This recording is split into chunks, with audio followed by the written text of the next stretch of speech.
Hoje, nossa aula de número 15, vamos tratar sobre a ressurreição e encontros que aconteceram depois da ressurreição.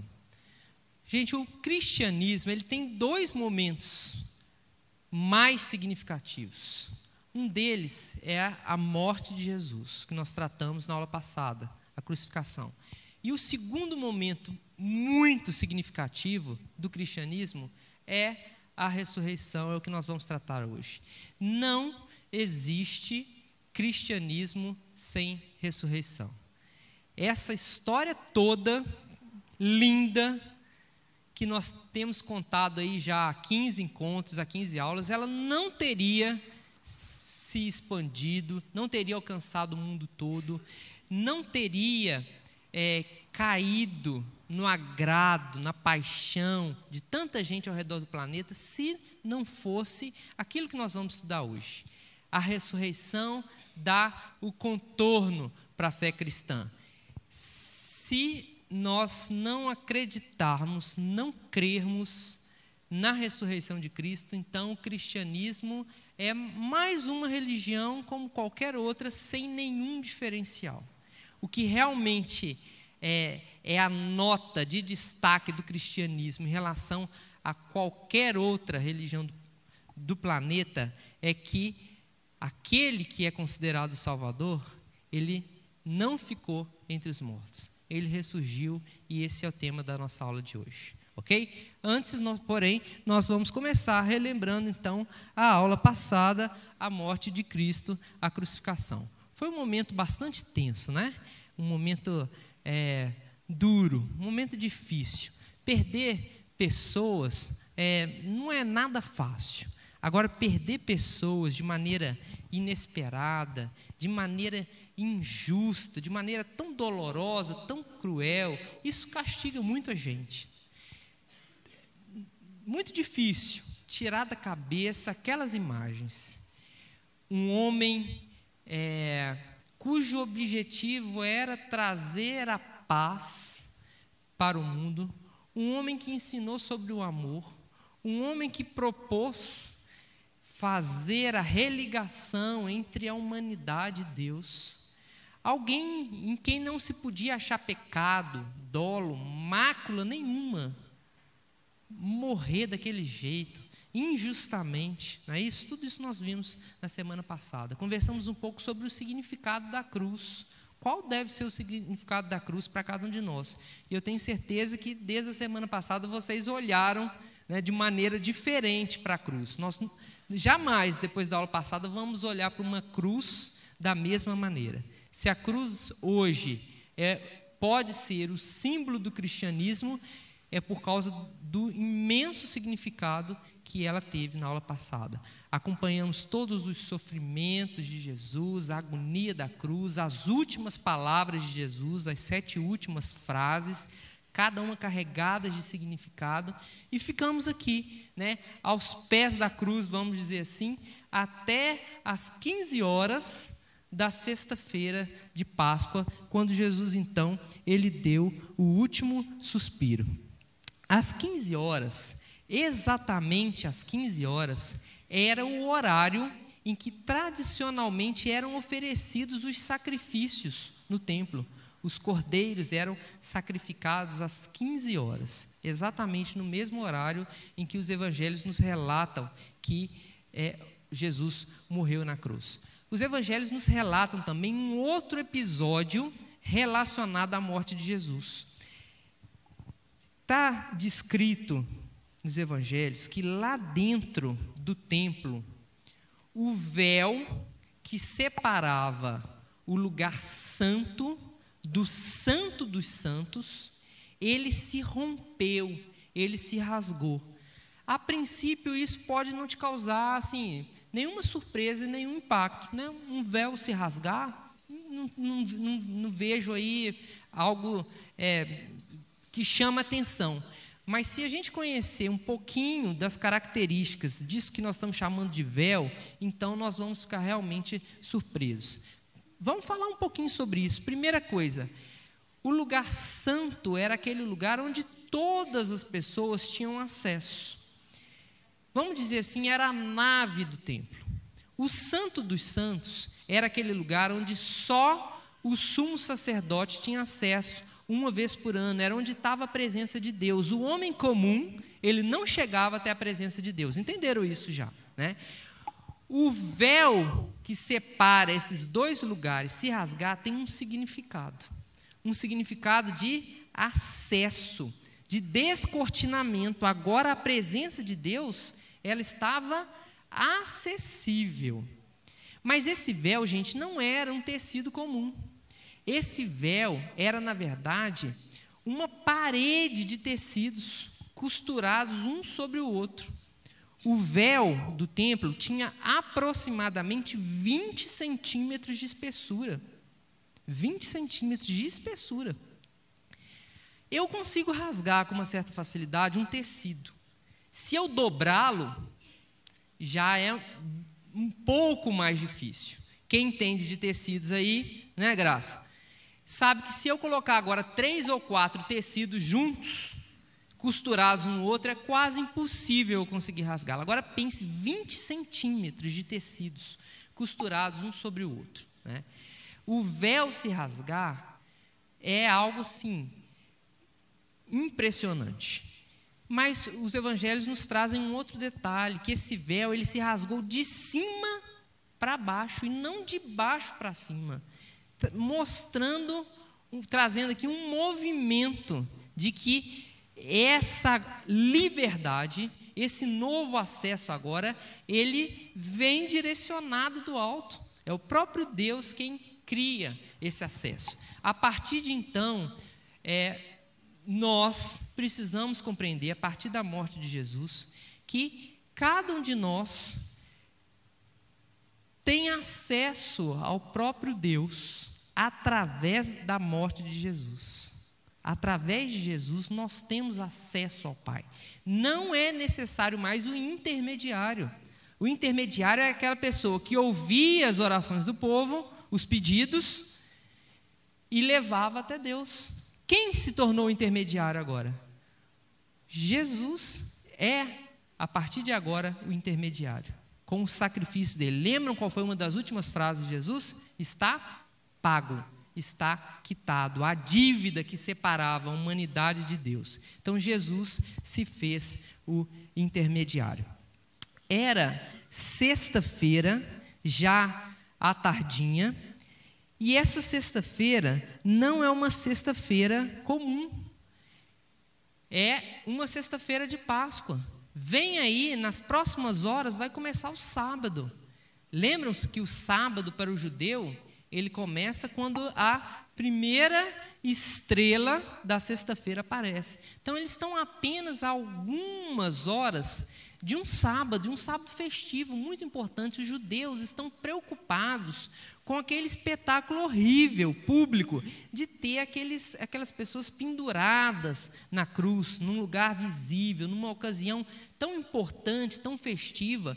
E os judeus então procuram Pilatos, pedindo autorização para apressar o processo de morte dos crucificados. Por quê? Eles sabem que no sábado nenhum trabalho pode ser feito. Sábado é dia de descanso. Ninguém vai poder ir tirar cadáveres da cruz no sábado. Eles vão ficar expostos lá aos abutres, aos animais, todo aquele processo horrível que nós descrevemos. Então eles querem tentar tirar os corpos da cruz ainda na sexta-feira.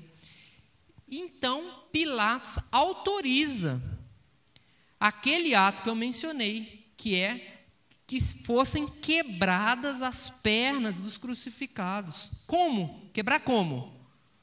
Com porretada, com paulada mesmo, né? Chegar lá e bater nas pernas até quebrarem. Porque assim, o que aconteceria? O que aconteceria, gente?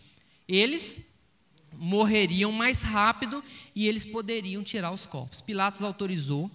Os judeus, então, eles vão até a cruz, eles encontram ali um dos crucificados ainda vivo, quebram as pernas dele, encontram o outro crucificado, né, um da esquerda, outro da direita de Jesus, também vivo, quebram as pernas dele, E quando eles se dirigem a Jesus para fazer a mesma coisa, eles verificam que Jesus já estava morto.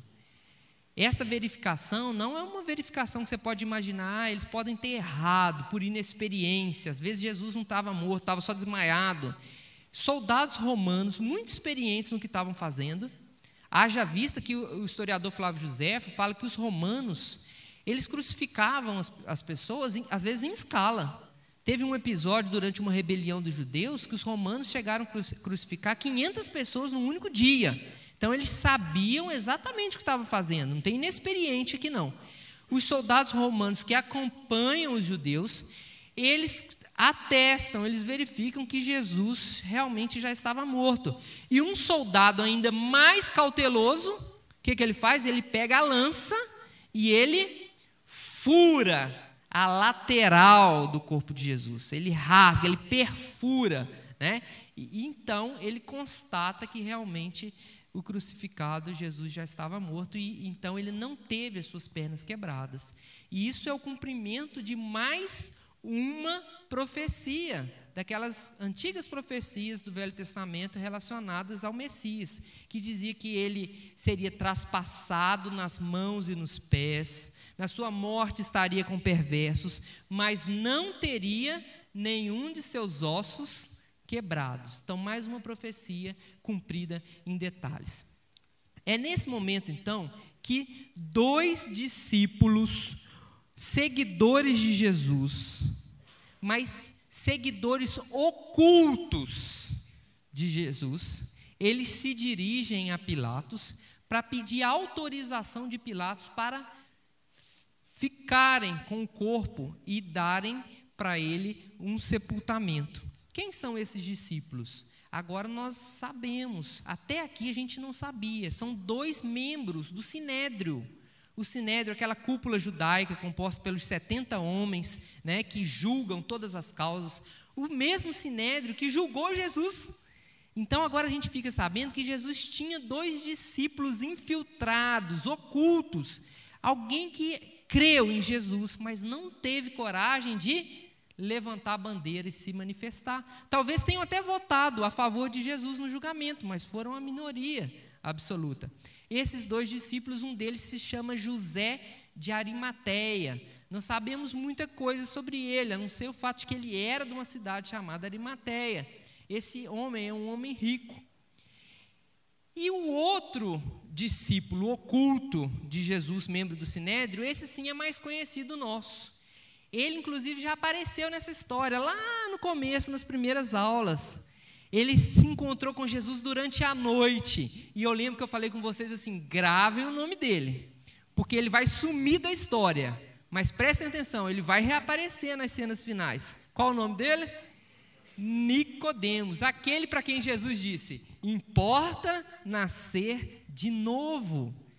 E agora nós entendemos que ele creu no que Jesus disse. Então eles pedem autorização de Pilatos, Pilatos dá autorização, e eles vão agora apressadamente, antes que chegue a primeira estrela da sexta-feira, que caracteriza o sábado, tirar o corpo de Jesus do madeiro.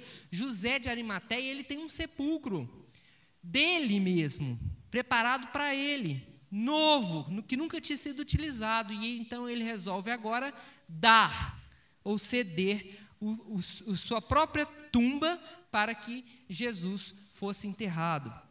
Eles preparam 34 quilos, é isso mesmo, 34 quilos de um preparado químico aromático que era utilizado no processo, tá, de sepultamento pelos judeus.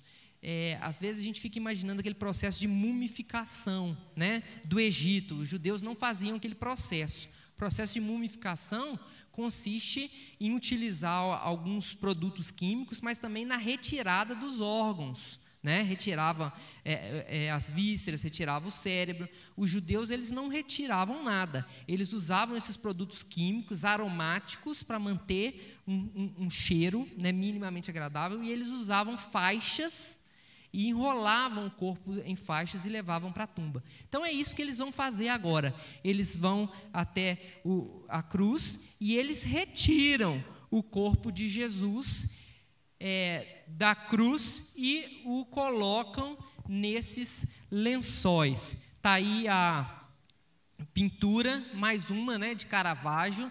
Como eu falei para vocês, o mestre pintor italiano, ele pintou praticamente todas as cenas finais da vida de Cristo, sempre com a perfeição, né?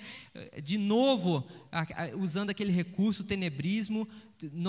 O fundo é escuro, só o movimento dos personagens ganha luz, então a gente consegue ver aí a retirada do corpo e os lençóis, os famosos lençóis, eles realmente existiram.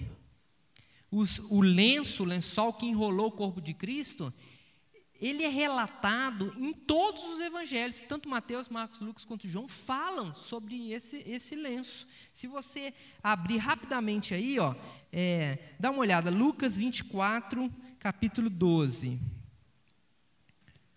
Lucas 24, 12. Diz assim, Pedro, porém, levantando-se, correu ao sepulcro e, abaixando-se, nada mais viu senão os lençóis de linho. Então, nós sabemos até qual tipo de tecido que era. Também o livro de João capítulo 20, versículo 5. João 20, versículo 5, diz assim, e abaixando-se, Pedro também, viu os lençóis de linho, todavia não entrou. Então, todos os evangelistas falam, os lenços existiram. E daí, gente, que surge, desses textos que eu acabei de ler, que surge uma das mais fabulosas, vamos dizer assim, histórias do cristianismo a respeito da existência de um suposto lençol chamado sudário que teria as marcas do corpo de Cristo. Teria sido o lençol no qual o corpo foi enrolado para ser colocado na tumba. Já imaginou como é que seria esse lençol? Com as marcas de Cristo, eles tiraram o corpo está muito sujo de sangue, e aí eles enrolaram. Como é que seria? Os cruzados, gente, eles sonhavam com esse objeto, essa relíquia, em achá-la, localizá-la. As cruzadas aconteceram mais de 1000 anos, cerca de 1000 anos depois dos acontecimentos. Seria possível achar esse lençol em Jerusalém, na Terra Santa, 1000 anos depois? Mas assim como eles fizeram com o Santo Graal, eles reviraram toda a Terra Santa atrás do Santo Sudário. Algumas lendas, algumas histórias, algumas tradições dizem, né, que há relatos que eles teriam chegado a localizar esse objeto. Mas o que apareceu de mais concreto, realmente, só foi no ano de 1357, depois de Cristo, obviamente. Apareceu de uma forma incrível. Olha essa história. Uma viúva que era neta de um cavaleiro da Ordem dos Templários. Os cavaleiros da Ordem dos Templários, eles estiveram em Jerusalém durante as cruzadas, né, dominaram a região. Essa viúva, ela apareceu de forma misteriosa, sem dar muitas explicações. Ela apareceu com um lençol enorme, e nesse lençol havia as marcas impressas de um corpo humano. Já viram esse objeto? Vou mostrar para vocês. Aí está ele, aqui na minha direita.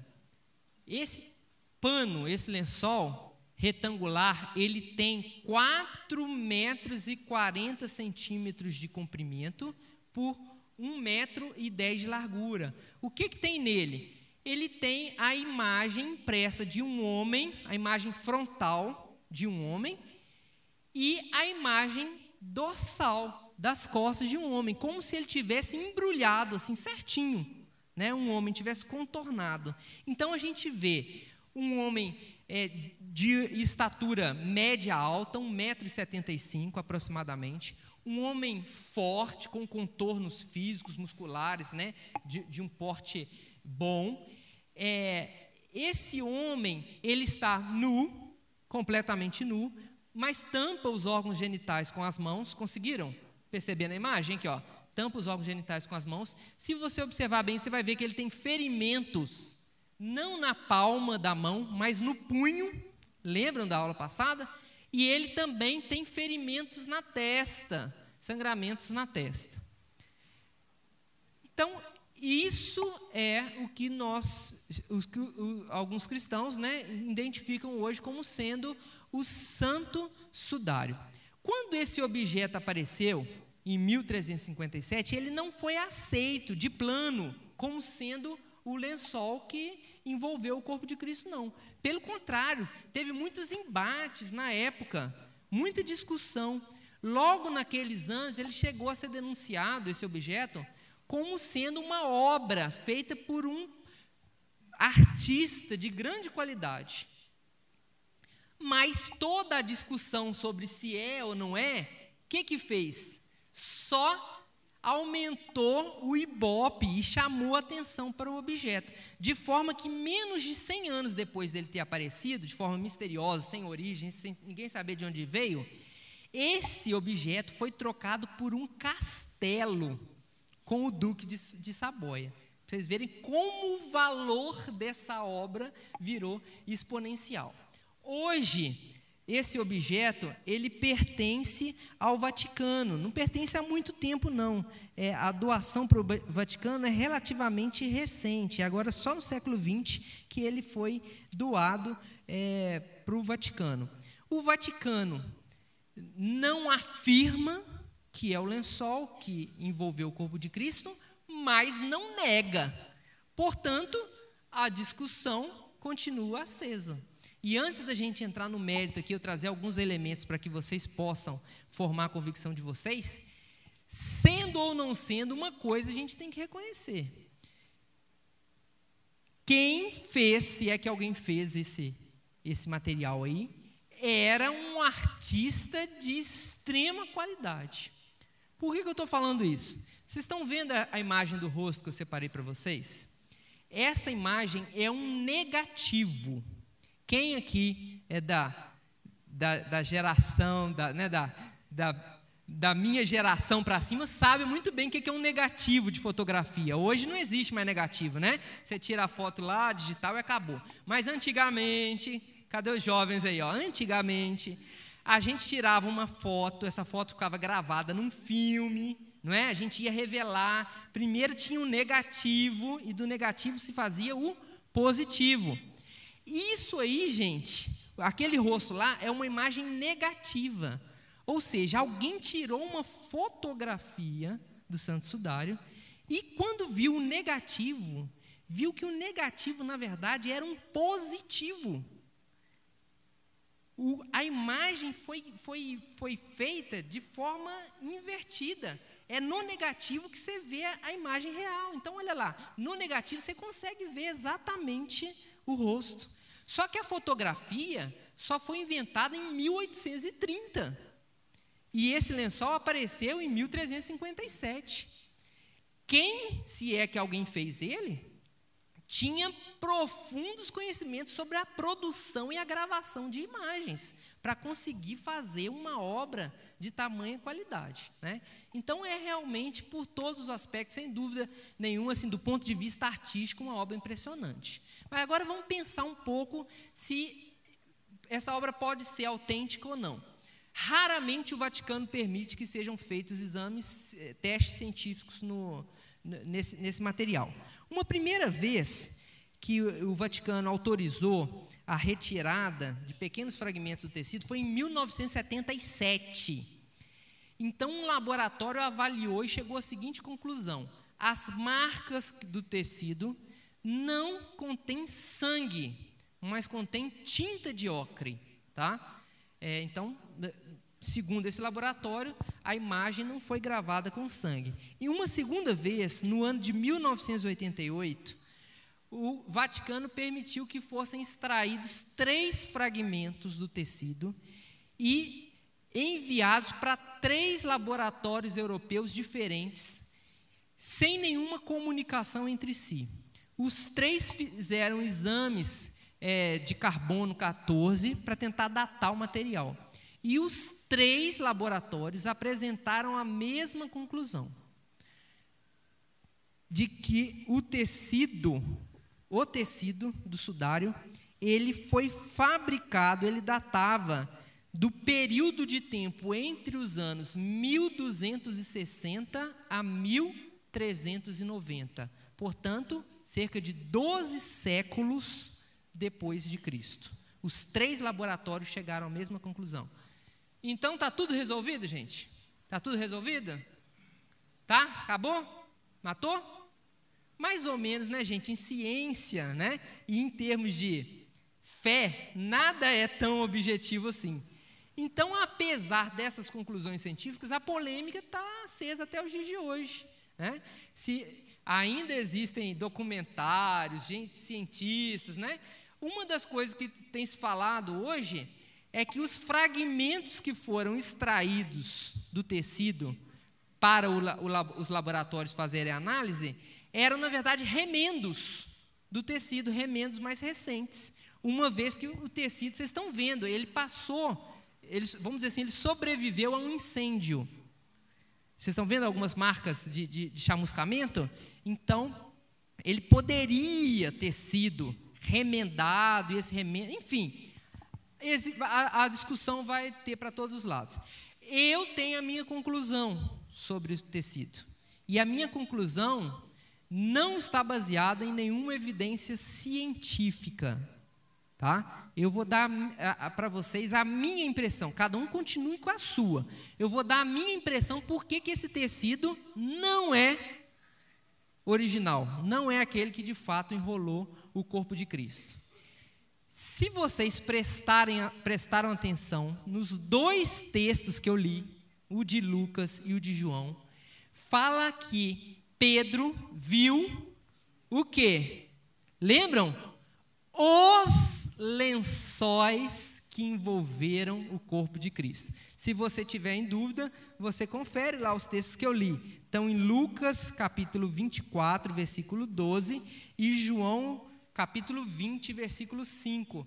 Porque não corresponde a uma tradição dos judeus usar um único tecido desse tamanho para envolver um corpo. A tradição, a gente já viu isso lá desde de Lázaro, né? Eles faziam tiras de tecido muito mais barato e muito mais prático, e eles vinham enrolando todo o corpo. E é por isso que é utilizado o plural, os lençóis, porque eram tiras que eram utilizadas nesse processo. Mas a gota d'água está para vir. Agora eu quero que você abra lá comigo. João capítulo 20, versículo 5. João capítulo 20, versículo 5. Acharam aí? Vou ler o 5, 6 e 7. Então fala aqui, versículo 5. Pedro, abaixando-se, viu os lençóis de linho, todavia não entrou. Então Simão Pedro, seguindo, chegou e entrou no sepulcro. Ele também viu os lençóis, no plural. E mais, versículo 7. Viu o lenço que estivera sobre a cabeça de Jesus, e que não estava com os lençóis, mas deixado num lugar à parte. Viram a descrição precisa? Haviam lençóis que enrolaram o corpo e um lenço sobre o rosto. Esse lenço estava separado dos lençóis. Portanto, ainda que fosse possível pensar num sudário que tivesse a imagem, né, do corpo de Cristo, ainda que fosse muito perfeitozinho, igual aquilo ali, não poderia conter o rosto, apenas o corpo, porque o rosto estaria gravado no lenço, tá bom? Essa é a minha conclusão a respeito desse fato. Mas vamos continuar. O corpo, então, ele foi sepultado num túmulo novo, de propriedade de José de Arimateia. Esse túmulo ficava no mesmo lugar onde Jesus foi crucificado. no jardim chamado Gólgota, em hebraico, em grego, desculpa, que significa Calvário em latim, e em bom português significa caveira, ou lugar da caveira, tá? Nesse sepulcro, então, o corpo de Jesus foi colocado. Esse é um outro lugar que atrai todas as atenções e todos os olhares dos cristãos em todas as eras. É porque nós, gente, temos uma absurda necessidade de querer encostar, de querer ver, para a gente poder crer, para aquilo passe a ser real. A gente não se satisfaz em saber que Jesus viveu, Jesus morreu, Jesus foi enterrado. A gente quer as evidências, as provas. Constantino, primeiro imperador cristão, não era diferente. Quando ele se converteu ao cristianismo, ele mandou a mãe dele, a dona Helena, para Jerusalém, para a Terra Santa, para que ela fizesse uma reviravolta em busca de todos os lugares relacionados à vida de Jesus e pudesse então construir igrejas para venerar, para marcar esses lugares. Isso no século IV, tá? Por volta do ano 330. A dona Helena, então, quando ela chega em Jerusalém, ela, segundo se conta a tradição, tá? Ela teria tido um sonho. E nesse sonho foi indicado para ela o lugar exato da crucificação de Cristo, e onde ele teria sido enterrado. Então, ela mandou fazer algumas escavações nesse lugar. Tinha lá as ruínas de um templo romano, a deusa Vênus, nesse mesmo lugar. E ela teria achado, debaixo dessas ruínas, uma gruta. E nessa gruta, ali nas imediações, os restos de 3 cruzes. Então, não havia dúvida, era o local exato onde que Jesus teria sido sepultado. E aí ela mandou construir uma basílica sobre esse local. Essa basílica, que está hoje lá, no meio da cidade antiga de Jerusalém, é o lugar mais visitado do mundo pelos cristãos. Para entrar nesse lugar, gente, é um suplício. Filas intermináveis, cotovelada para tudo quanto é lado, isso fica assim, ó, todo o tempo absurdamente lotado. É chamado de Basílica do Santo Sepulcro. Ela pertence a 2 grandes religiões cristãs, a denominação católica e aos ortodoxos. Tá? Eles dividem os serviços da basílica. Então, você está vendo a fachada externa, né? E aqui é como é por dentro. Né? Quase no centro dessa basílica tem um rebaixamento que te leva para um local mais baixo. Ali tem uma gruta já bastante descaracterizada, não é possível ter essa perfeita noção. E ali, então, seria o local que Cristo foi enterrado. Mas tem um problema, tem uma controvérsia envolvendo esse lugar. A Basílica do Santo Sepulcro, hoje, está quase que no meio da cidade antiga de Jerusalém. Está dentro das muralhas antigas de Jerusalém. Jerusalém tinha 3 muralhas. Então, ela está entre a 2ª e a 3ª muralha. E todos os estudantes da Bíblia, todos os estudantes dos acontecimentos, sabem que o local da crucificação, necessariamente, e qualquer cemitério, tinha que ser fora da cidade. Porque, para o judeu, o cadáver é uma fonte de contaminação, de impureza. E os evangelhos falam claramente que Jesus foi levado para fora da cidade, onde havia o jardim chamado de Calvário ou Gólgota. Então, nas últimas décadas, muitos cientistas vêm afastando a possibilidade de que esse seja o lugar original dos fatos. Nos últimos anos, eu estou acompanhando isso agora, nos últimos 10 anos, também está havendo uma tendência oposta. Alguns cientistas estão dizendo, não, pode ser sim. Por quê? Nada garante para a gente que a 3ª muralha da cidade, a mais externa, já existia na época da crucificação, há 2000 anos atrás. Pode ser que a cidade só tinha 2 muralhas, então esse local estaria fora da cidade. Então, só um dia, talvez, a arqueologia vai poder datar, fazer a datação da terceira muralha e definir se por volta aí do ano 30 depois de Cristo, se já existia ou não a terceira muralha. Mas o fato é que esse não é o único local lá em Jerusalém que é apontado como sendo o local onde Jesus foi enterrado. Existe pelo menos mais 2 lugares que são apontados como possibilidades, tá? Um desses locais é muito interessante, tem uma história muito bacana que vale a pena a gente contar. E essa história é uma história um pouco mais recente, desse segundo lugar. Esse segundo lugar se chama Tumba do Jardim. Gravaram o nome? Tumba do Jardim. A história dele começa no ano de 1883. Nesse ano, um general inglês chamado Gordon, ele estava prestando serviço militar na cidade de Jerusalém, numa força de paz. O general Gordon, ele era anglicano e conhecia muito bem as narrativas dos evangelhos, conhecia muito bem a história de Jesus. Um dia, Gordon, segundo se conta, estava no hotel, na janela do seu quarto. Sabe aquele momentinho de bobeira que a gente tem? Que dizem, na verdade, que são os momentos mais produtivos da vida da gente, né? O ócio criativo, aquele tempo. Ele estava ali na janela olhando para o nada quando ele viu uma formação rochosa bem na frente do hotel. E quando ele olhou para aquela formação, para aquela rocha, ele teve a impressão de que ela tinha um formato parecido com o de um crânio. E no mesmo momento deu um estalo na cabeça dele. Ele que conhecia muito bem a história, ele sabia que Cristo tinha sido crucificado num lugar que chamava Gólgota, ou Calvário, que significa o quê? Lugar da caveira. De repente veio pronto na cabeça dele, descobri. Cristo não foi crucificado num lugar que chamava caveira, porque lá as pessoas morriam, mas porque o lugar em si tinha um formato de caveira. Então ele ficou anestesiado com essa conclusão que ele teve e escreveu cartas para a Inglaterra contando, olha, eu descobri um lugar que tem um formato de uma caveira e quem sabe não seja esse o lugar verdadeiro onde Jesus foi crucificado. Gente, a palavra escrita ela tem um poder incalculável, né?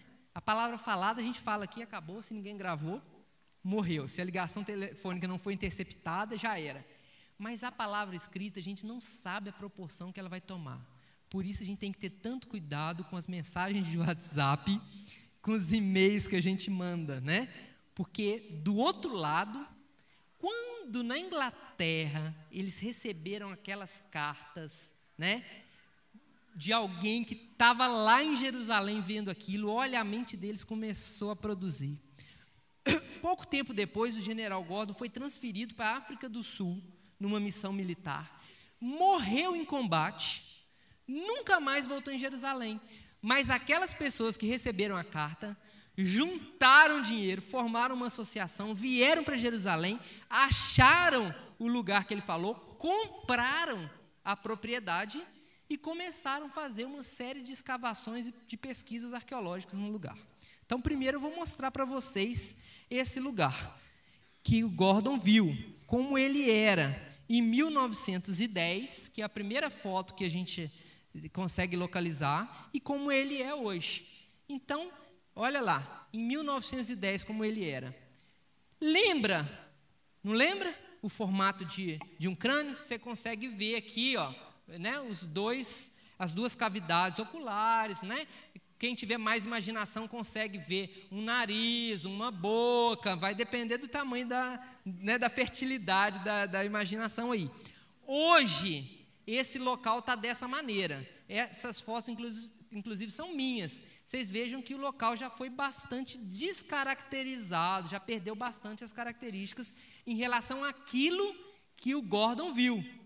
Dizem que quando Gordon viu, realmente tinha uma semelhança muito grande com um crânio.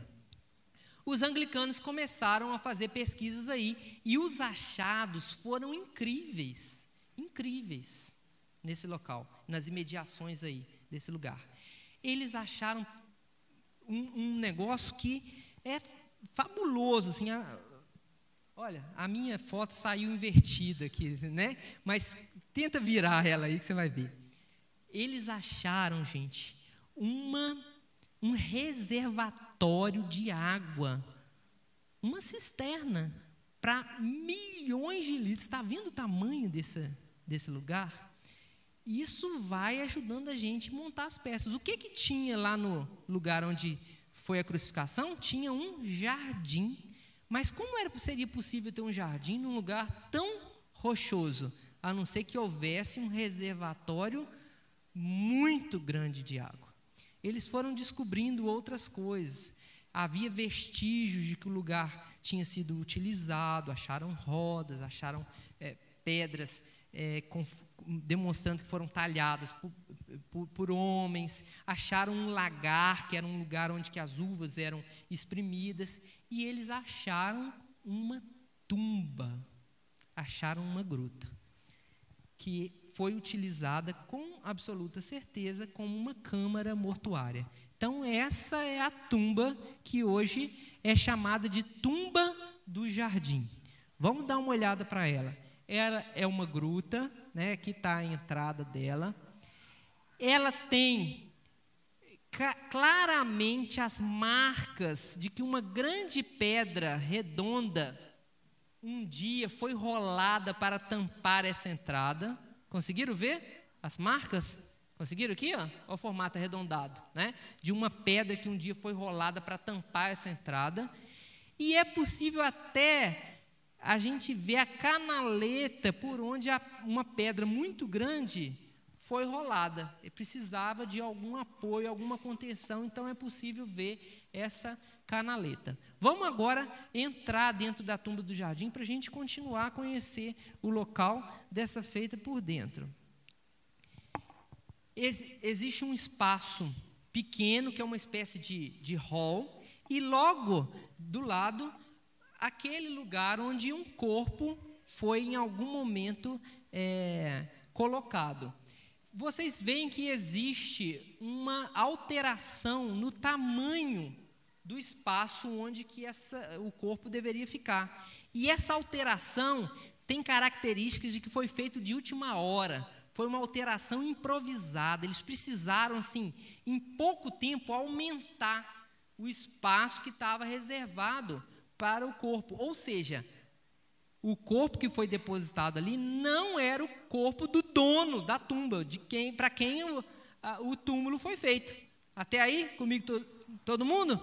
Uma outra coisa que, para mim, chama muita atenção é um desenho que está bem aqui, no fundo da parede, na parede de fundo da gruta. É esse desenho aqui, aumentado. Vocês conseguem ver alguma coisa nele? Conseguem ver? Consegue? O que você vê, Bia?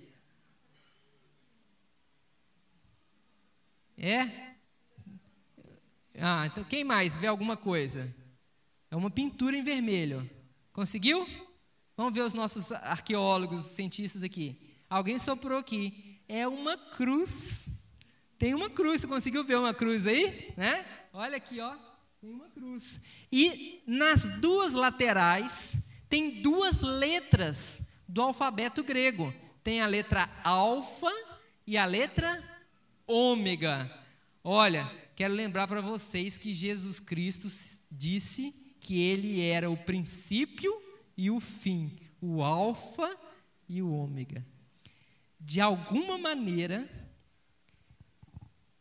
quem fez essa ilustração acreditava que ali foi enterrado alguém que se ligava, estava conectado com uma história de crucificação envolvendo aquele que se identificou como sendo o alfa e o ômega. Incrível esse lugar, não é? Incrível. Aquele primeiro lugar, aquele primeiro lugar que eu mostrei para vocês, a Basílica do Santo Sepulcro, é o local predileto, mais visitado pelos cristãos católicos. E a tumba do jardim é o local mais visitado pelos cristãos protestantes. mais visitado não significa que pertença ou que só um grupo vai, não. Estou falando de maioria. Mas aí também nós encontramos padres, né? Aí são celebrados cultos ecumênicos, missas, né? Muita gente vai para esse lugar para ter para sentir, né? Como foi esse acontecimento, para relembrar dele, ainda que não acredite que realmente tenha sido ali, tá? É um local realmente interessante, que vale a pena a visita. Eu fui e quero crer que ano que vem nós vamos de novo. Amém? Vamos? Quer? Então, eu espero que daqui da turma aqui, pelo menos umas 40, 50 pessoas, nós vamos encher o ônibus para fazer um culto gostoso nesse local. Tem gente que chora, se emociona, porque realmente as características estão muito preservadas, né? É um local que remete muito a gente porque aconteceu. Tem gente que fica emocionado, mas será que esse é realmente o lugar? Encaixa tudo tão bem encaixado, né, gente? Também tem uma controvérsia. As datações que têm sido feitas estão apontando que esse local, vocês acham que é de qual época? As datações estão dizendo que esse local é mais ou menos do século 8 antes de Cristo. Antes de Cristo. Rafael, então tá bom, porque ele começou a ser usado 8 antes de Cristo, na época de Cristo, pode ser utilizado também. Mas os evangelhos nos dizem que José de Arimateia levou o corpo para uma tumba nova, escavada na rocha, naquela época, para ele. Será que num complexo que vem sendo utilizado há 8 séculos ainda é possível ter um lugar novo? Não sei. Mas o que importa realmente não é isso. Sendo este lugar, ou sendo outro, ou sendo um terceiro ou quarto que nós nem sabemos, o fato é que o corpo de Jesus foi levado para o sepulcro. Em seguida,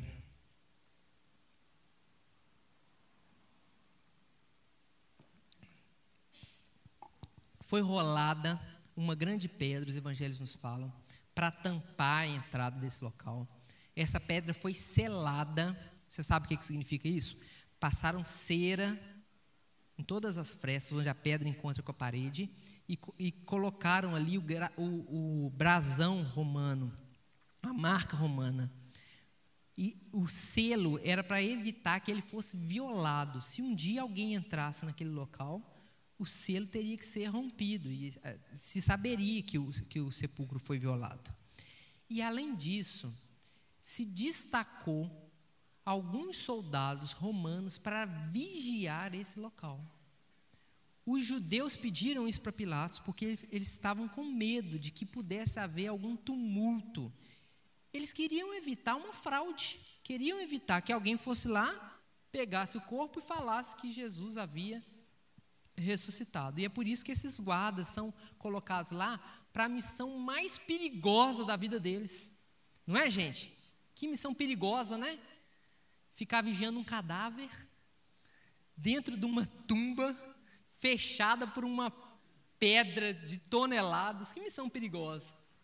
Os bem treinados soldados romanos lá passaram a sexta-feira à noite, passaram o dia de sábado, e esses dias do lado de cá foram dias muito terríveis, né? Dias de muita dor. Você já imaginou o que está acontecendo com a cabeça dos discípulos, dos apóstolos? Depois daquela quinta-feira trágica, acabar a prisão daquela maneira inesperada, eles acabaram fugindo de medo, deixaram o amigo Jesus. Depois talvez tenham visto de longe, durante algum tempo, aquelas cenas horríveis de Jesus sendo crucificado. Como é que passa pela cabeça deles agora?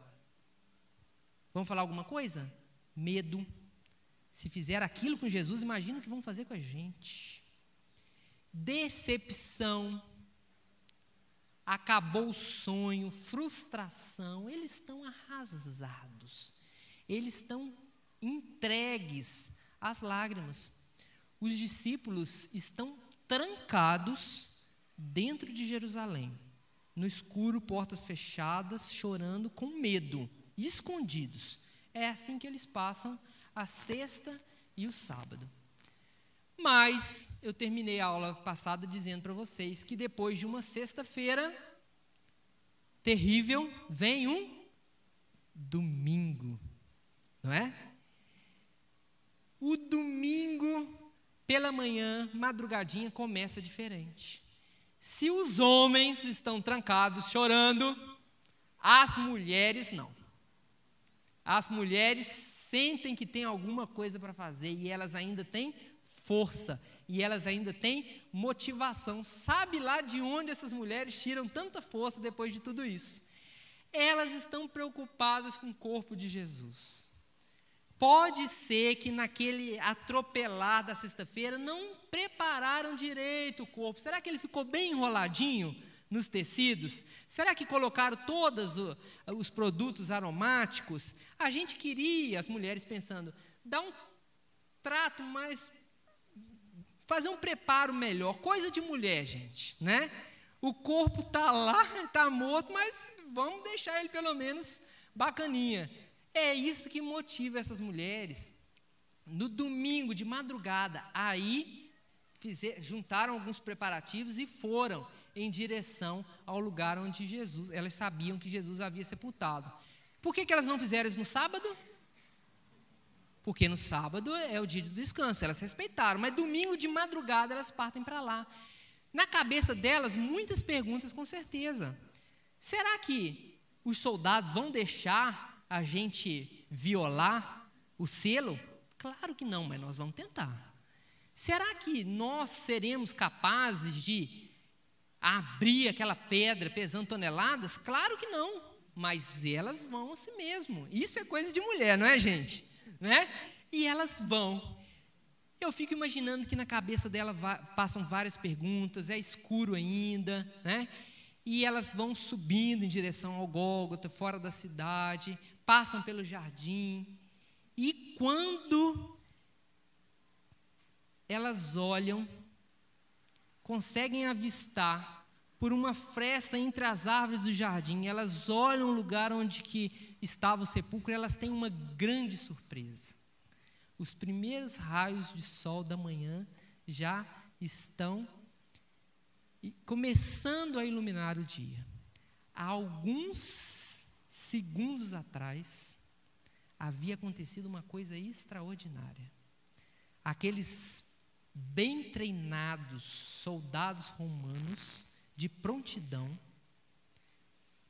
para uma missão tão nada a ver, proseando ali no final daquela madrugada, se dão conta de que de repente estavam envolvidos em uma luz muito forte. Não podia ser ainda o sol clareando, era diferente de tudo, e eles olham, e quando eles olham, eles veem que a pedra que eles deviam vigiar estava removida, e em cima dessa pedra, assentado, eles viram um varão de vestes luminosas.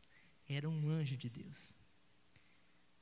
Esses soldados romanos saíram apavorados de medo, correndo. Até hoje, se você olhar bem, você consegue ver eles passando por aí, né? Não pararam de correr até hoje. Quem vê um negócio desse, gente? Pensa bem, né?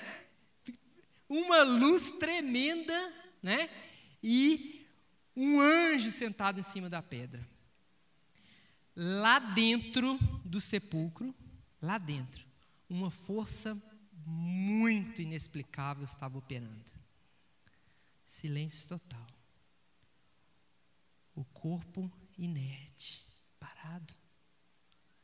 Já há cerca de 30 horas. Mas se você pudesse espiar, você ia ver que parecia que aquele corpo vibrou. Bem leve. E de repente,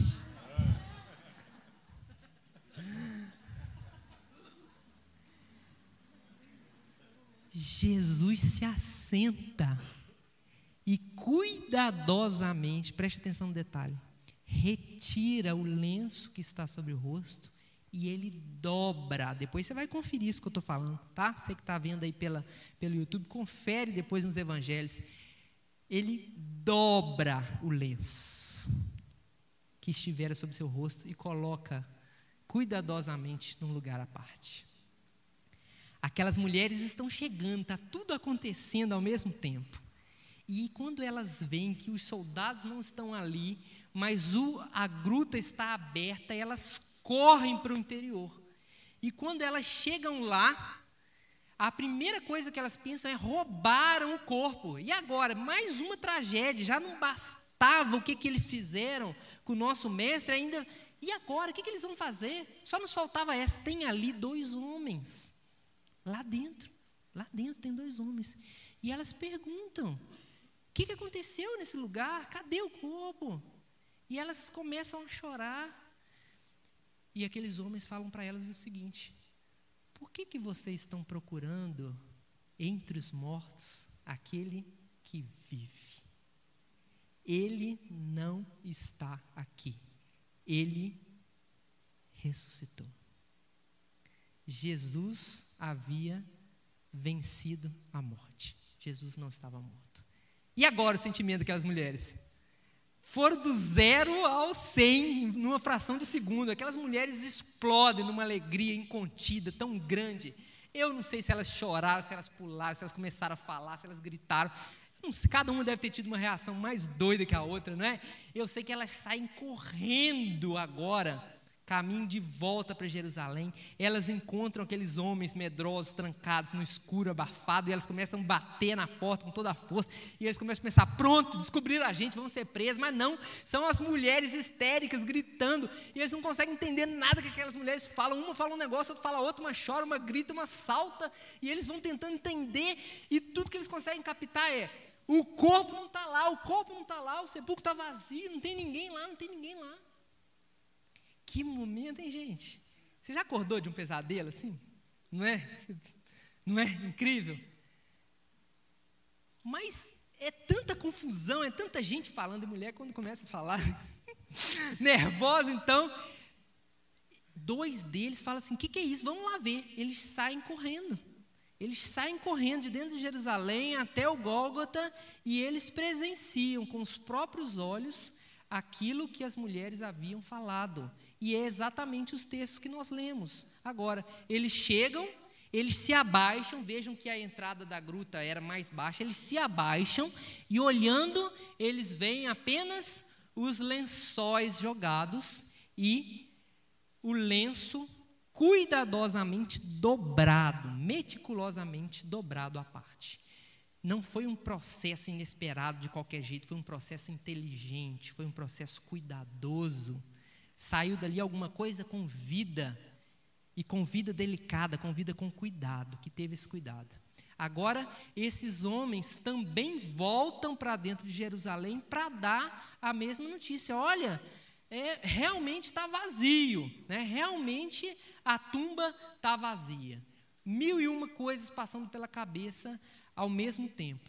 Nesse momento, a única convicção absoluta que nós temos é que o corpo não está lá. A única convicção que nós temos é essa. Aqueles soldados foram lá nos líderes religiosos, naqueles que haviam empenhado eles na missão, e relataram toda a verdade. Toda a verdade. Vimos uma luz, vimos um anjo, aconteceu alguma coisa naquele local, alguma coisa sobrenatural. O quê? Está doido que nós vamos contar isso para a população? De jeito nenhum. Como é que a gente fala isso para o povo? Os governos, eles têm a contínua habilidade de tentar maquiar os fatos. Tramaram com os soldados ali uma versão.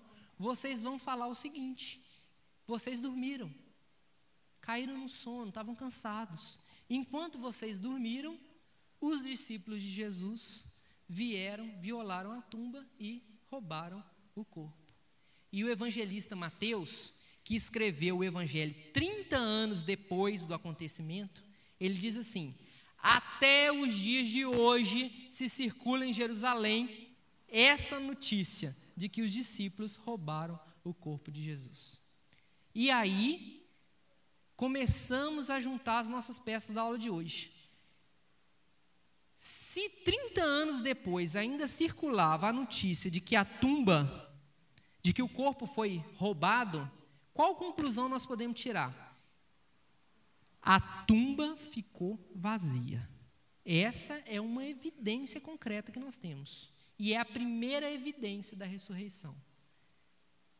Os fatos, mesmo a versão inventada, atesta que não ficou o corpo na tumba. Agora, para concluir o nosso processo lógico, a gente precisa submeter a versão oficial apresentada a um critério de lógica.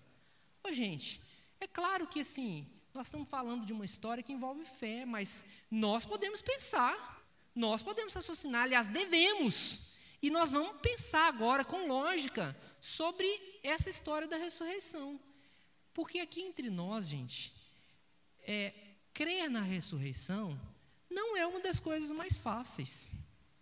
E talvez você vai ficar assustado agora com o que eu vou dizer, porque você está me vendo aqui, né? E eu deveria apresentar para vocês, talvez, isso como algo, como única verdade.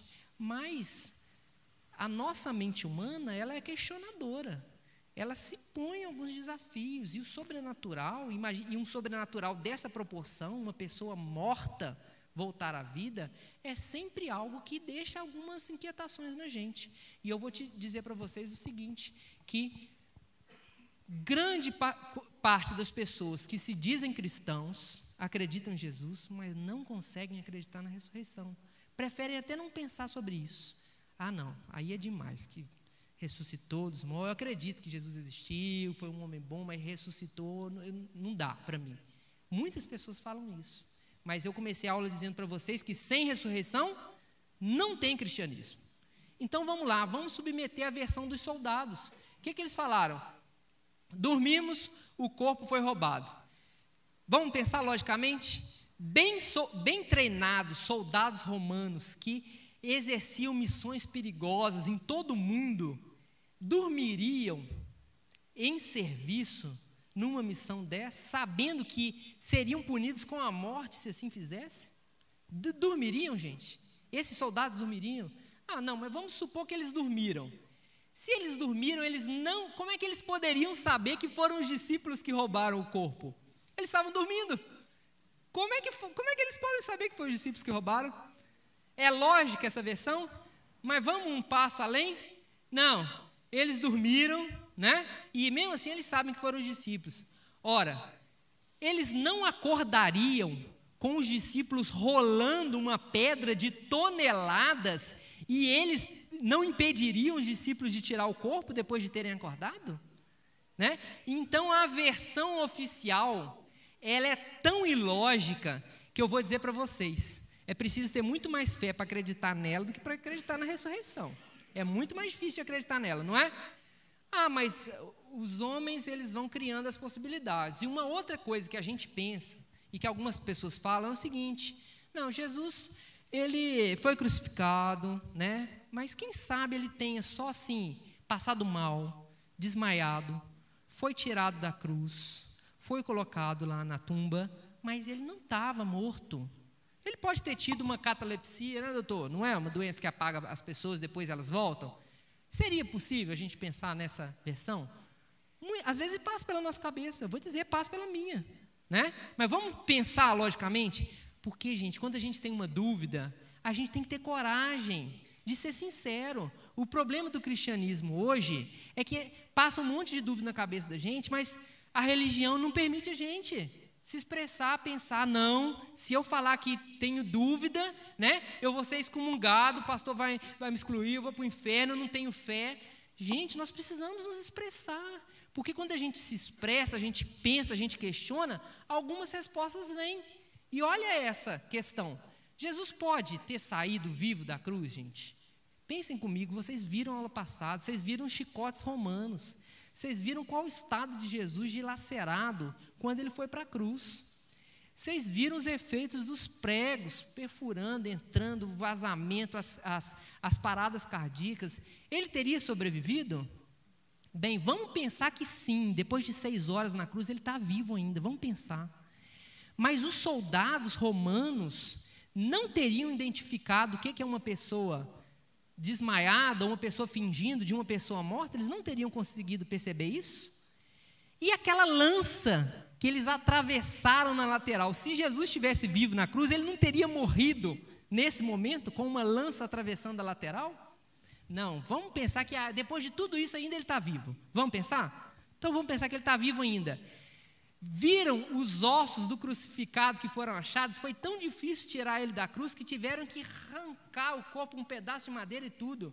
Só o processo de tirar uma pessoa da cruz já não seria suficiente para matar ela se ela ainda não estivesse viva, arrancar ela, né, cravada com aqueles pregos todos. Ele já não morreria ali? Não, mas sobreviveu. Jesus era forte e sobreviveu. E ele foi para a tumba, vivo ainda, mas foi vivo, sangrando, todo cortado, desfalecido, não recebeu nenhum tratamento, ficou num lugar escuro durante mais de 30 horas. Ele teria recuperado as forças lá, melhorado, ou ele teria morrido nesse lugar, lá dentro dessa gruta, asfixiado, tampado, sem tratamento, sangrando? Tem jeito, assim, logicamente, da gente construir ainda essa possibilidade de que Jesus realmente não morreu? Para mim, assim, depois de todas essas questões, logicamente, não estou falando de fé, gente, estou falando de lógica, eu não consigo acreditar na possibilidade de que Jesus realmente não foi colocado naquele lugar morto. Então, nós estamos caminhando para extrair a conclusão do que aconteceu depois, tá? Os evangelhos nos dizem que nos dias seguintes a isso, Jesus vai ser visto por várias pessoas e em diferentes lugares. Vai ser visto vivo, obviamente. Se a gente lê rapidamente os evangelhos, assim, passando as folhas como a gente costuma fazer, a gente tem a impressão de que Jesus ressuscitou, encontrou com uma ou duas pessoas e foi assunto ao céu, ascendeu. Mas uma leitura cuidadosa dos evangelhos e do capítulo 1 de Atos vai fazer a gente descobrir que Jesus foi visto, ele teve vários encontros, pelo menos 15 encontros eu contei, com grupos de pessoas diferentes, não durante 1, 2 ou 3 dias, mas ao longo de 40 dias, Jesus vai ser visto. Então é estudando agora esses episódios que nós vamos chegar à nossa conclusão a respeito da ressurreição ou não de Jesus. Nos próximos minutos da aula eu vou começar a ver com vocês alguns desses encontros que Jesus vivo teve depois dos episódios que a gente acabou de retratar. Vejam que eu estou usando a palavra encontros. A maioria dos textos que a gente lê vai dizer aparições de Jesus depois da ressurreição.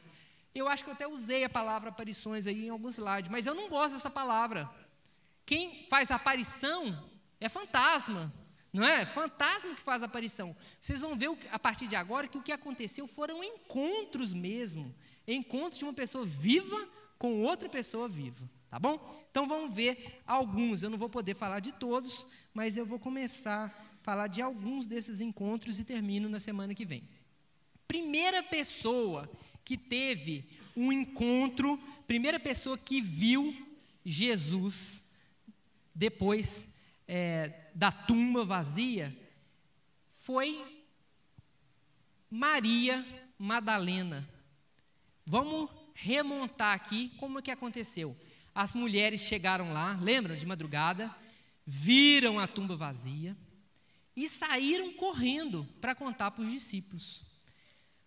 A gente percebe, juntando a narrativa aí dos evangelistas, que Maria Madalena fica no local chorando aos prantos. Ela está desolada, ela não corre junto com as mulheres. Gente, esse acontecimento assim foi muito tumultuado. Vocês estão imaginando a cena, assim, cada mulher tem uma reação, uma corre, outra chora, Maria fica por ali meio atordoada ainda, ela quer saber exatamente o que aconteceu. E no choro, quando ela está chorando ali, um homem pergunta para ela, tudo ali na mesma hora, por que você está chorando? Ela olha para esse homem e ela acha que esse homem é um jardineiro, porque eles estão no jardim. E ela pergunta para esse homem, olha, você sabe o que aconteceu? Você sabe o que fizeram com o corpo do mestre? Se você souber, você fala para mim, porque nós vamos pegar esse corpo. Fala para mim o que aconteceu. Esse homem fala assim, Maria. Esse homem que até então era para ela um desconhecido, a chama pelo nome. Olha, Jesus tinha dito, antes da crucificação, que o bom pastor conhece as suas ovelhas pelo nome. Jesus conhece a cada um de nós pelo nome, Ele sabe exatamente quem é cada um de nós. E Jesus ainda diz que o bom pastor chama as suas ovelhas pelo nome e elas reconhecem a sua voz. Quando o jardineiro, ela achava que era o jardineiro, fala, Maria. Aí, ela responde assim, mestre. Imediatamente, ela reconhece que ela estava diante de Jesus, do Jesus ressurreto. Olha, eu creio que Deus tem se encontrado conosco em vários momentos da nossa vida. Em vários momentos, Deus tem se encontrado conosco. Em diversas situações, Deus tem falado conosco. Muitas vezes Ele tem nos chamado pelo nome. Será que nós temos reconhecido a voz?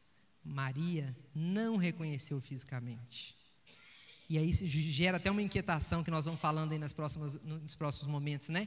Por que ela não reconhece? Será que o corpo era diferente? Será que o rosto era diferente? Será que ela está muito emocionada? Será que ela está tão chocada que os olhos dela estão tão turvados? Ou será que realmente a fisionomia mudou? Mas quando ela é chamada pelo nome, ela reconhece. E agora, o que ela quer fazer? Ela quer abraçar, ela quer beijar, ela quer segurar, ela quer apertar, ela não quer sair de perto nunca mais, vocês concordam? Né?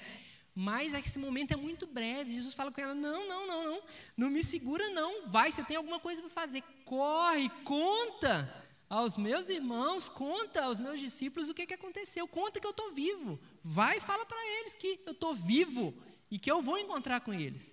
Então, Maria Madalena, ela parte para encontrar os discípulos com uma notícia diferente das outras mulheres. As outras mulheres foram com a notícia de quê? De que a tumba estava vazia. Agora a notícia de Maria é, eu vi, ele está vivo, ele ressuscitou. Os discípulos ficaram morrendo de alegria, concordam? Que nada, eles olharam e falaram assim, doida, histérica, coitadinha, né? Surtou, depois de tanto sofrimento, esses dias pesados, ela amava tanto o mestre, né? Vamos cuidar dela. Eles foram céticos, eles não acreditaram. Tem aí, eu tenho que relatar isso para vocês, para ser verdadeiro com vocês, uma contradição nas narrativas. Um evangelista fala que Maria estava sozinha, Maria Madalena, quando viu Jesus, e o outro evangelista fala que havia outras mulheres com ela, tá? É uma contradição, que é explorada, inclusive, por muita gente. Eu tendo a amenizar essa contradição. Eu acho que o momento foi tão tumultuado, o calor dos fatos foi tão grande, que as notícias chegaram totalmente entrecortadas. Uma corria, uma falava, outra dizia outra coisa, 2 deles saíram, foram lá verificar, voltaram. Então, um recebeu uma parte da notícia, outro recebeu ela por outro ângulo, por outra versão. Então, acho que é normal haver nesse relato, nesse momento, essa contradição. Estou falando porque um dia vocês vão ler e vão falar, aqui, tá? Então, essa é a minha perspectiva. Mas o fato é que quando Maria Madalena e as mulheres contam para os discípulos que viram Jesus, que ele estava vivo, para eles, está escrito isso, para eles pareceu que elas estavam loucas, e que tudo isso era um grande devaneio. Está em Marcos capítulo 16, versículo 11. Marcos 16, versículo 11, fala assim: estes, os discípulos, ouvindo que ele vivia e que fora visto por ela, não acreditaram. Lucas 24:11 também nos diz isso. Lucas 24:11. Tais palavras lhes pareciam como um delírio e não acreditaram nelas. Para os discípulos, as mulheres, Maria Madalena estava surtada. Outra coisa interessante aí, para quem precisa de evidências, né? E aqui eu vou até fazer uma pequena pausa para confessar para vocês uma coisa. Esse curso que vocês estão fazendo, ele não foi feito para vocês. Esse curso foi feito para mim. Porque eu sou uma pessoa que preciso, que sinto necessidade de raciocínio lógico, buscar evidências, tentar compreender. A minha fé é assim. Eu chamo isso de fé difícil. Tem gente que tem uma fé fácil. É tão lindo, não é? Tem gente que fala assim: eu creio, pronto. Tanto faz, não quer saber, eu creio. É lindo isso. Meu pai tem uma fé assim. Eu não quero saber se estava fechado, se estava aberto, eu creio, pronto. Eu já sou uma pessoa assim: nossa, mas será que foi esse mesmo? Mas será que, né? Nossa, mas ressuscitou, nossa, fez um milagre. Eu sou uma pessoa que preciso de evidências. Eu tenho essa dificuldade, né? E vejam que eu não estou sozinho, porque os discípulos de Jesus, quando as mulheres chegaram falando, ele ressuscitou, eles não falaram: oba, eu sempre acreditei que ele ia ressuscitar. Eles falaram: que louca, como alguém ressuscita? Não ressuscitou de jeito nenhum. Os discípulos, é isso mesmo, os discípulos de Jesus são os primeiros céticos da história. São os primeiros céticos. Então, querido, quero falar com você, que às vezes tem alguma dificuldade, como eu, de acreditar. Eu não te julgo. E vou mais, Deus também não te julga. O importante é que você abra, que você coloque para fora suas dúvidas, suas inquietações, para que a gente tenha esse bate-papo como a gente está tendo aqui, e as respostas vão vindo. Vejam, depois que eu fiz todo esse estudo que eu estou apresentando para vocês nessas 16 aulas, fiz para mim. Às vezes eu ainda sou assaltado por uma dúvida, sabe? Quando você está assim de bobeira, deitado, gente, será essa história? Nossa! Aí na hora começa a me vir à mente todas essas coisas que eu tenho relatado para vocês, né? Tudo que eu tenho contado, todas as evidências, como tudo se encaixa. E Deus utiliza essas coisas para fortalecer a minha fé. Eu sei que alguns de nós que creem, e creem com certa facilidade, eu creio, a gente fica assim meio angustiado quando a gente está do lado de uma pessoa que é cética, que tem dificuldade de crer. É ou não é? Às vezes dá vontade de quebrar a cabeça da pessoa do lado, né? E enfiar lá dentro a história, né? Às vezes dá vontade de falar: ô, seu burro, acredita nisso, né? Mas a gente tem que ter paciência com essas pessoas que têm uma certa dificuldade de crer. Os discípulos também tiveram dificuldade de acreditar naquelas mulheres. Mas Maria Madalena, então, é a primeira pessoa a ter um contato, um encontro com Jesus. O segundo encontro que eu quero mencionar para vocês aconteceu ainda no domingo à tardinha. 2 dos discípulos, um deles é Cleopas, o outro a gente não sabe quem é. Pode ser, inclusive, que seja uma mulher, a esposa de Cleopas. O nome dela é Maria. Ela era irmã da mãe de Jesus. 2 irmãs com o mesmo nome, Maria. Esses 2 discípulos, Cleopas e um outro, que pode ser a sua esposa, eles saíram de Jerusalém e eles estavam indo em direção a uma cidade chamada Emaús. No meu mapa tem Emaús aqui, ó. Está mal posicionado, é mais perto de Jerusalém. Hoje a gente sabe que de Jerusalém a Emaús são 11 quilômetros de distância. Já o dia já está se pondo e eles estão fazendo esse trajeto em direção a essa cidade. Eu acho até que eu tenho aqui uma foto de uma estrada romana. Essa estrada pavimentada. Veja como nós estamos atrasados no Brasil, temos inúmeras estradas não pavimentadas, né? Essa estrada romana pavimentada ligava Jerusalém até Emaús. Então eles estão transitando pela estrada, muito tristes, muito cabisbaixos, arrasados. Eu fico até me pensando, por que eles estão saindo de Jerusalém? Você já pensou nisso? Domingo, à tardinha, quase noite, por que eles estão? Eu tenho uma hipótese minha, eles estão fazendo o quê? Fugindo de Jerusalém, hipótese minha, tá? E eles estão assim, conversando sobre tudo que aconteceu no final de semana, a sexta-feira trágica, quando um outro viajante começa a caminhar do lado deles, muito comum, né? Os viajantes se agrupavam e iam andando juntos. E o viajante, o terceiro, pergunta para esses dois, por que vocês estão assim? Estou vendo vocês arrasados, cabisbaixos. Aqueles dois falam para o terceiro que acabava de chegar, escuta, só você não está sabendo o que aconteceu com Jesus? Por acaso você não estava em Jerusalém esse final de semana? Você não ficou sabendo que coisa terrível fizeram, né, com o mestre? E aqueles dois falam assim para o terceiro, falam assim, nós achávamos que ele era aquele que havia de redimir Israel. No passado, perceberam o tempo verbal? Nós achávamos. Olha, esses dois, como a Ana Laura disse aqui, eles ainda creem? Eles não creem mais. Eles achavam que Jesus era o Messias. E é curioso, porque eles estão saindo no domingo de Jerusalém, depois que as mulheres já deram a notícia de que a tumba está vazia. Provavelmente até escutaram Maria Madalena falando que tinham visto ele. Portanto, esses dois, na minha análise, também são dois que não acreditam nas notícias das mulheres até aqui. E eles estão tristes, mas aquele viajante, agora ele começa a explicar para os dois discípulos a narrativa bíblica, começando pelo Velho Testamento, pela lei, ele vai mostrando que todas as coisas que aconteceram com Jesus estavam profetizadas, que iriam acontecer, desde o nascimento, o sofrimento, a morte, inclusive a ressurreição. Veja, um terceiro, um estranho, estava dando aula para os discípulos de Jesus. O papo foi tão agradável que quando eles chegaram no destino em Emaús, aquele viajante fez como se fosse continuar a viagem, sabe? Eu vou continuar, tchau para vocês.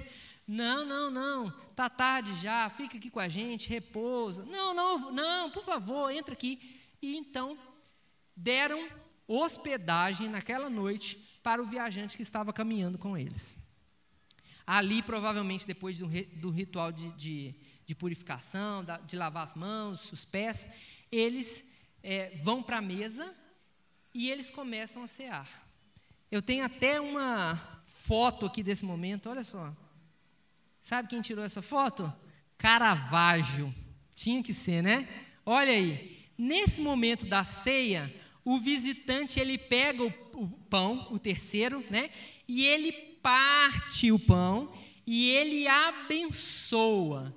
E na hora que ele faz isso, esse gesto, os discípulos do caminho de Emaús, é como se os olhos deles tivessem sido abertos. Você já teve uma situação na sua vida que você não enxergava nada e de repente parece que o olho abriu e você passa a enxergar? Eles passaram a enxergar. Quem estava com eles ali não era um viajante comum. Quem era? Era o próprio Jesus. Eles reconheceram Jesus. E na hora que eles reconhecem Jesus, desaparece do meio deles. Que incrível, não é? E eles falam entre eles, mas como a gente demorou tanto para perceber? Enquanto ele estava explicando para a gente, o nosso coração por acaso não ardia? E eu quero dar mais uma dica para vocês aqui. O coração arder é um sinônimo que Deus está te explicando alguma coisa. Se o teu coração está ardendo, se na aula passada, quando você viu Jesus passando por tudo aquilo, se o teu coração ardeu, você ardeu, então presta atenção, Deus está te explicando a verdade, agarra essa verdade, abre os olhos. Jesus desaparece do meio deles. Já é domingo de noite, o que eles vão fazer?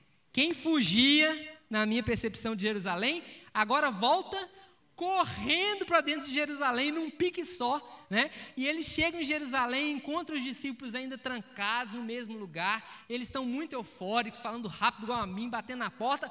Olha, talvez as mulheres não estavam tão doidas assim, nós também vimos. Nós vimos Jesus ressurreto, nós nos encontramos com Ele. Os outros falaram, notícia velha. Depois que você saiu aqui, mais gente já viu Jesus. Pedro já encontrou com Jesus, né? Ou seja, agora já tem um clima, né, de euforia, de expectativa. As notícias estão chegando de todos os lados. Parece que Jesus realmente ressuscitou e está sendo visto por várias pessoas. Enquanto eles estão conversando ali, batendo um papo sobre isso, de portas trancadas, o que acontece? Jesus aparece no meio deles, entre eles. Então agora nós já estamos no terceiro encontro que eu estou relatando para vocês. O segundo, Jesus aparece a 2 discípulos no caminho de Emaús. E o terceiro, ainda naquele domingo da ressurreição, Jesus aparece a 10 dos apóstolos que estavam reunidos quando recebem os discípulos de Emaús. A 10 por quê? Está faltando 2 aí. Judas suicidou, está fora da história. Tomé também não estava presente, a gente não sabe por quê, mas ele não está reunido com os outros ali nesse momento. Jesus aparece no meio deles. A gente deve ter sido um encontro assim, fabuloso, emocionante. Eles chegam até a ter dúvida se não estão vendo um fantasma. Olha de novo, a incredulidade humana testando. Será que é Jesus mesmo? Será que nós não estamos tendo uma alucinação? Jesus, para provar, olha como Deus é bondoso conosco. Jesus, para provar que não era um fantasma, falou, tragam para mim aí, um pedaço de pão, um pedaço de peixe. Jesus comeu na presença deles, para provar que ele havia realmente ressuscitado. Quero fazer mais um parênteses aqui rapidinho. Algumas pessoas devem estar inquietas aqui, especialmente seu pai, cadê ele? Está lá, Que corpo de Jesus é esse, que desaparece lá de Emaús e aparece agora em Jerusalém, dentro de um cômodo com as portas fechadas? Que corpo é esse que não é reconhecido pelos discípulos, mas que come peixe na presença de todos? Esse é um corpo espiritual apenas? Não, ele come. E se alimenta. Tem parte física, orgânica. Esse é um corpo apenas físico? Não, ele atravessa paredes. Ele parece que está diferenciado em relação à fisionomia inicial. Então a gente vai concluir aí, difícil tema, que o corpo ressurreto de Jesus já é um corpo glorificado, é um corpo físico, mas com outras características, além das características físicas, ok? É o que nós podemos concluir por enquanto. Mas então, gente, esses discípulos agora ali dentro de Jerusalém, eles têm um momento gostoso, esses 10, com Jesus. E Jesus, prestem atenção nisso, Jesus abre o entendimento deles. É essa palavra que está escrita lá. Jesus não apenas explica para eles, como Jesus explicava o tempo todo as coisas de Deus. Jesus abre o entendimento deles. Então agora eu percebo que tem diferença. Tem diferença entre você ouvir a vida toda a respeito das coisas de Deus, ler a Bíblia, ouviu, leu, aquilo não continua sem fazer muito sentido. Do momento em que Deus abre a nossa mente, abre os nossos olhos, e então tudo começa a ficar mais claro, tudo começa a fazer sentido. Quando que isso acontece? Quando que Deus abre os nossos olhos? Quando nós nos encontramos com o Jesus ressurreto. A gente pode conhecer o Jesus histórico, conhecer a história, conhecer os fatos, e tudo isso é muito difícil, muito vago, muito sem sentido, mas quem se encontra com Jesus vivo, ressurreto, tem os seus olhos abertos e o seu entendimento aberto. Você entendeu isso que eu estou falando? Jesus abriu nessa hora o entendimento deles. Eles já andavam com Jesus há 3 anos, eles viram Jesus fazendo todos os milagres, mas é só agora, nesse encontro com Jesus vivo, que o entendimento deles é aberto. Gente, quando Tomé volta e eles falam que se encontraram com Jesus, que Jesus estava vivo mesmo, que era verdade, Tomé fica doido, né? Por que logo eu de fora? Por que logo eu fui perder esse negócio? O que Tomé fala para eles? Mentira de vocês, mentira, todo mundo mentiroso. Eu não acredito.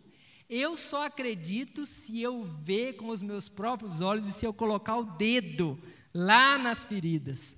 Por isso Tomé vai ficar conhecido até os dias de hoje como aquele que precisa ver para crer. E a gente brinca com um monte de gente, né? Você é igual Tomé, você precisa ver para crer. Aquela semana de Tomé, gente, deve ter sido duplamente frustrante. Ele ainda está passando por todo o trauma da morte e tal, e ele está passando por um segundo trauma agora. Jesus apareceu para todo mundo e menos para mim. A gente passa por isso, né? Poxa, Deus socorre todo mundo, eu vejo Deus na vida de todo mundo, só comigo que as coisas não acontecem. Cadê Deus? Onde que está Jesus?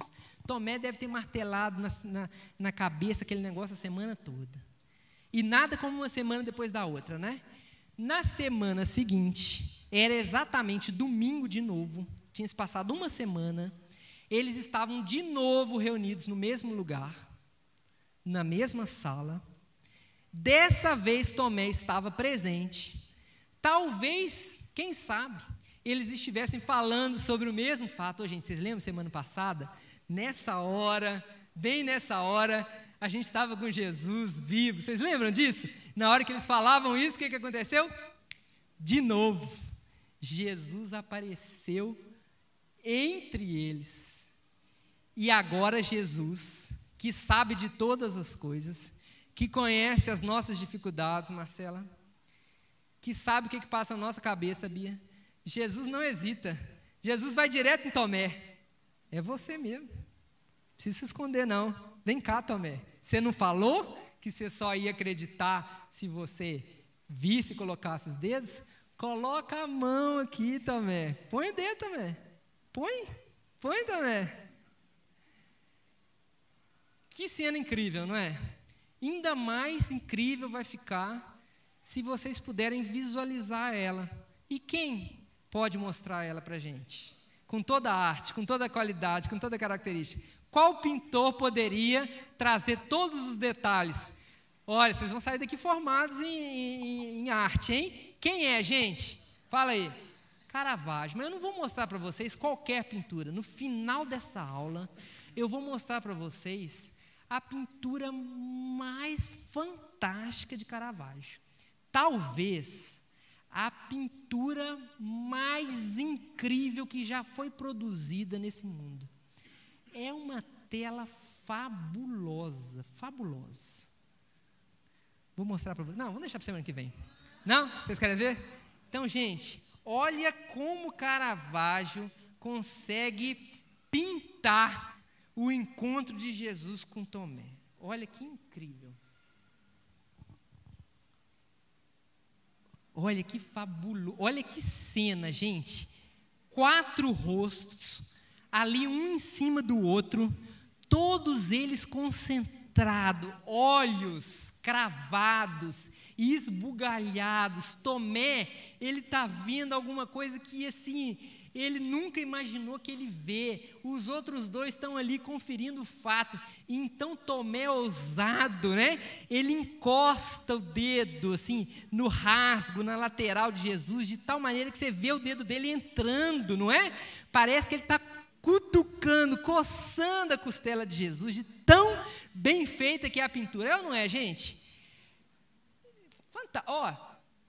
Depois você observa, procura na internet, essa pintura é tão bem feita que a unha de Tomé está suja, tá? É sério, você vê o polegar, a unha dele está suja, tem sujeira debaixo da unha. Gente, que pintor é esse que consegue trazer todos esses detalhes? Olha a camisa de Tomé rasgada, né? A testa franzida, incrível. Gravaram, mas aqui Caravaggio pode ter cometido um erro histórico. Quem disse para vocês que Tomé encostou em Jesus? Alguém disse? Vamos lá, para a gente terminar a nossa aula, vamos lá na narrativa do Evangelho e nós vamos conferir isso. Está em João, capítulo 20. João, capítulo 20. Nós vamos ler dos versículos 26 a 29. Vamos lá, prestem atenção aí, todo mundo. João 20, 26 a 29. Diz assim: passados 8 dias, estavam outra vez ali reunidos os seus discípulos, e Tomé com eles. Estando as portas trancadas, veio Jesus, pôs-se no meio e disse-lhes: paz seja convosco. E logo disse a Tomé: põe aqui o dedo, vê as minhas mãos, chega também a mão e põe no meu lado. Não sejas incrédulo, Tomé, mas crente. Respondeu-lhe Tomé: Senhor meu e Deus meu. Falou que Tomé encostou? Jesus convidou ele para encostar. Mas quando Jesus convida ele para encostar, Tomé responde: Senhor meu e Deus meu.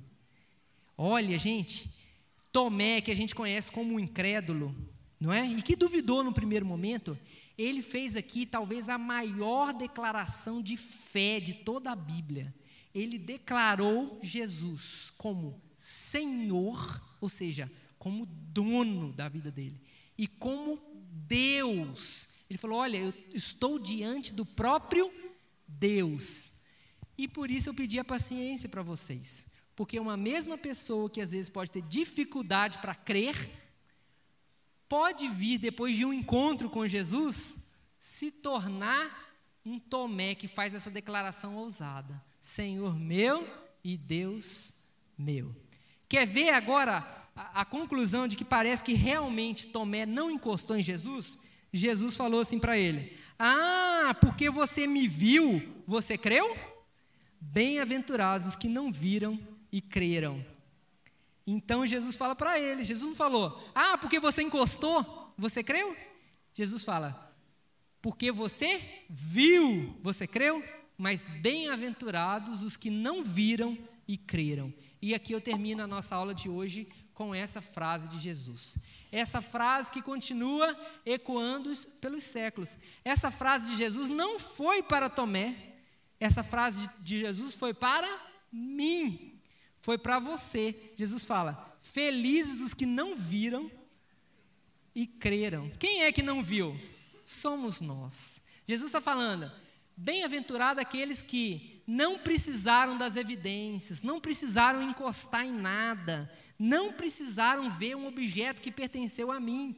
Bem-aventurado todos esses que creram, porque fé é a convicção daquilo que a gente não pode ver. E fica aí o recado de Jesus para a gente.